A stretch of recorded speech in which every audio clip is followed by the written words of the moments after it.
Você fazia? Que eu queria fazer o que meu pai fazia. Tá. Eu queria fazer aquilo lá. Tá. Eu já queria, com 18 anos, eu já queria dirigir o programa dele de rádio. Ele não deixava, ele tinha medo. Aí, quando eu comecei... Como é que eu comecei a escrever? Eu tinha 15 anos, 1950. Tinha 15 anos. O meu pai foi para a Rádio Piratininga, já não existe mais. Era uma rádio que estava sendo inaugurada em São Paulo, ali na Praça do Patriarca. E eu ia ajudá-lo, eu queria sempre ficar perto dele. E eu conheci um amigo, um redator de novela chamado Mário Santos.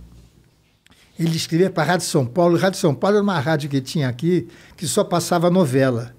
A Record fazia show, isso aqui é Pan-Americana. A Jovem Pan fazia esporte e a Rádio São Paulo fazia novela. Era o mesmo dono. Tá. E o Mário escrevia também humor. E o Mário, ele era um ano mais velho que meu pai. Era o meu melhor, que nunca tive amigo da minha idade. Eu não conseguia ter amigo da minha idade. Só na natação, mas não era amigo. Era parceiro. Colega. Cara que fazia revezamento, a gente nadava, campeonato, mas não ia na casa deles. Meus amigos eram sempre os amigos do meu pai. Gozado isso, né? Os meus amigos eram os amigos do meu pai. É loucura. Sua cabeça já era uma cabeça de um senhor. Já cabeça de senhor, já. O Mário era desquitado. Naquela época, 54, o cara ser desquitado era... Festa. Festa, né? E ele me levava para sacanagem. Me levava para a zona. Com 15 anos. Você lembra da sua primeira vez? Lembro. Quantos anos Lembro. Era uma coisa maravilhosa. Antigamente, era um negócio chamado rendezvous. Rendezvous que é hoje o puteiro, né?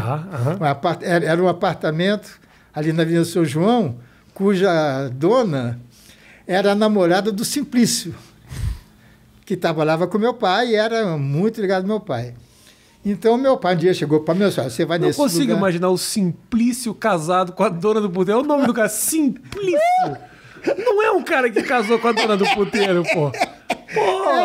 Então, meu pai disse, meu filho, você vai nesse lugar... Olha a mentalidade. Porque eu não quero que você fique se masturbando, porque isso você pode pegar uma tuberculose. Nada como a informação. Olha, então você vai lá... Ele tirou isso, cara? Nada. Aí você vai lá, ela já está te esperando, e quando você tiver vontade, você vai lá. E no fim do mês, o Simplício traz a conta e eu pago. Então, cara, eu com 15 anos, ganhando medalha de natação, eu não queria namorar, eu queria sair com aquela mulherada toda. Pô, eu tava... Era fazer a festa. Fazer a festa. Então, para isso acontecer, o Mário tinha que trabalhar menos, para ter mais tempo de sair comigo. Então, eu comecei a escrever os programas dele, botando o nome dele, cujo diretor era meu pai. Ou seja, você fazia turno extra para poder transar. Olha como eu gosto. Cara, é focado mesmo. Aumento minha carga horária. Desde que eu possa dar uma bimbadinha. Desde que eu possa dar minha bimbadinha. Então, eu passei a ser importante lá na escola, no Colégio Rio Branco, porque era o cara que ele sabia que transava com 16 anos, 17 anos. Ganhou moral. Porra! Cara nada bem, também sai com as meninas. Porque eu não queria saber bailinho. Nunca fui a bailinho, Rafa. Nunca. Mas também, pra que bailinho? Pra quê? O bailinho é um passo muito atrás do que você estava vivendo já. Então, isso levou mais ou menos... Teve um período de uns 2 anos. Quando eu fiz 17 anos, meu pai foi para a Rádio Nacional, que hoje é Rádio Globo, em 60 e... Eu não me lembrei um ano. Que 60? 56, parece. 56. Que é o Vitor Costa, você já deve ter ouvido falar, nunca ouviu falar? Não, desculpa. O Vitor Costa era o presidente da Rádio Nacional do Rio de Janeiro, que é do governo. E ele comprou a Rádio Excelsior e a Rádio Nacional. E meu pai foi trabalhar na Rádio Nacional. Aí eu tive que falar para ele que eu escrevia. Porque eu já estava com 17 anos, eu já estava querendo, eu já sabia que eu sabia escrever. Tá. Então, quando eu repeti, eu ia fazer engenharia. Meu objetivo era fazer engenharia. Só que eu fui ao pau em física, química e matemática. De cara, no científico, tinha científico antigamente. Aí eu cheguei para falar com meu pai. Porque meu pai sempre teve muito diálogo comigo. Ele nunca me tratou como uma criança. Sempre me tratou de igual para igual. Isso foi muito bom. Ele é aquele pai que nunca me deu o peixe. Ele me deu a vara e um anzol. Nunca ele pediu um aumento para mim. Pediu para mim, não, você vai lá, você vai se ver. Acho que foi a melhor coisa que ele fez para mim. Mas era um cara carinhoso com você, cara? Era. Não tanto como eu sou, como eu gostaria que fosse. Mas ele era. A gente tinha a liberdade de expressão, que naquela época, pai e filho não é como é hoje. Havia uma grande distância. Você tomava bênção aos pais antigamente, beijava a mão. Não é? Eu beijava a mão dele também. Mas aí um dia, numa noite, eu cheguei em casa, eu sabia que ia repetir de ano, e disse, olha, pai, o negócio é esse, eu quero trabalhar. Quando eu falei que eu quero trabalhar, rapaz, ele quase acabou comigo. Porque ele tinha o maior salário do rádio naquela época. Ele estava explodindo no rádio. A Rádio Nacional revolucionou São Paulo. Porque naquela época as rádios eram muito locais, né? A televisão também. Era local. A Nacional era gigante, né? Então ele falou, você vai fazer o quê? Vai trabalhar atrás de um balcão? Você vai o quê? Eu falei assim, não, eu quero trabalhar em rádio. Quando eu falei que quero trabalhar em rádio, aí veio o gago na hora. Mas você é gago? Eu vou ficar bom, não sei o quê.